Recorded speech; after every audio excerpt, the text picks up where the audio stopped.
ko 1,000. Ay, teka. Last ulit kagamutan po pala, sir. Ma'am, sakit ng ngipin ho. May butas ang ngipin ng mga bata, brother. Laging sumasakit. Gamitin yung paggamot ito, sir. Paano paggamit, kaibigan? Ito. Pag may butas ang ngipin, sir, kumuha ng gagapas. Ay, bulak ko ba, sir? Basahin mo sa ating gamot, ma'am, ipasak sa butas ng ngipin.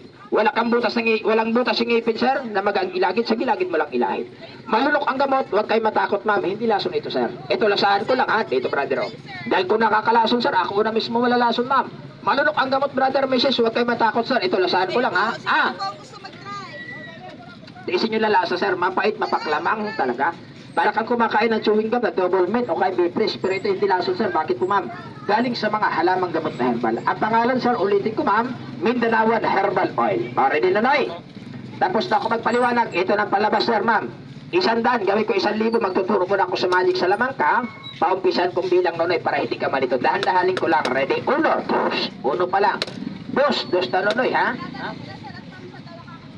Teka, si ma'am nga si sir, kanina pa kalabit sa kasama ko at mapresko, maginawa yung pangaplas. Saan daw makakabilit magkano? Ma'am, sir, pag bibili nyo ito sa susunod pa po, sa mga suki na huli yung butika, brother, i-deliver ho ng aming manager, sir. Sa labas po ng mga suki yung butika, brother, may nakalagay sa labas, Mindanawan Outlet, doon nyo ito mabibili, ma'am. Magkano isang punong ganito, sir, nagkakalagay ito, ma'am?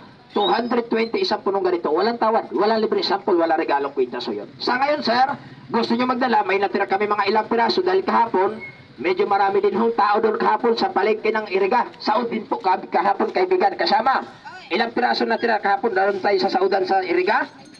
May natira, ma'am, 24 piraso. Dahil, brother, galing busing. Nung pesta pa kami dito ng Iriga, paikot-ikot mga kaibigan. Ito po, ma'am, sa Romay na pinapasubukan kami, 24 piraso. Hatiin mo na lang. Yung isang dosena sa kabila, yung isang dosena dito sa kabila. Pero pasensya, sir, hindi lahat kayo mabibigyan, ha? Lampas kayo dito sa 40 katao. Ito po yung huling palabas namin dito sa inyong lugar dahil mamaya papunta ka kami ng Matnog, pauwi na rin kami sa aming probinsya. Kasama, first come, first served na lang. Gagawin ng kasama ko, mauna, maswerte, mahuli, I'm sorry.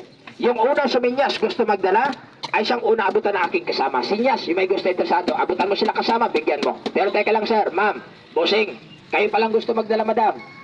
Huwag niyong bayaran ito, sir, halagang 220. Pero, sir, tatapatin ko kayo, ma'am, hingian ko kayo ng konting tulong lang. Bilang awa, kaloy mo lang sa amin, tabang nyo lang din po. Bakit, madam? Busing, ipaliwanag ko sa inyo, sir, kami po nakarating sa inyong lugar, walang kamag-anak. Natulog kami tulugan, sir, ma'am, nagbabayad kami. Kumakay karinderya, nagbabayad na mamasahe. Dito kinukuha ng aming manager yung mga panggastos, sir. Kaya, ma'am, bawat isa sa inyo gusto magdala, hingan ko lang ng konting tulong lang. Maibalik lang, konting gastos ng aming manager. Pang nagpamasahe, pangkain lang din po namin, ha? Pero, sir, huwag ka maglabas 220. Parehasin ko lang, katulad kahapon, sir, doon kami sa palengke ng Iriga nagpalabas sabay sa udan. At ang sinuman, makapagbigay sa inyo ng kunting tulong. Alin?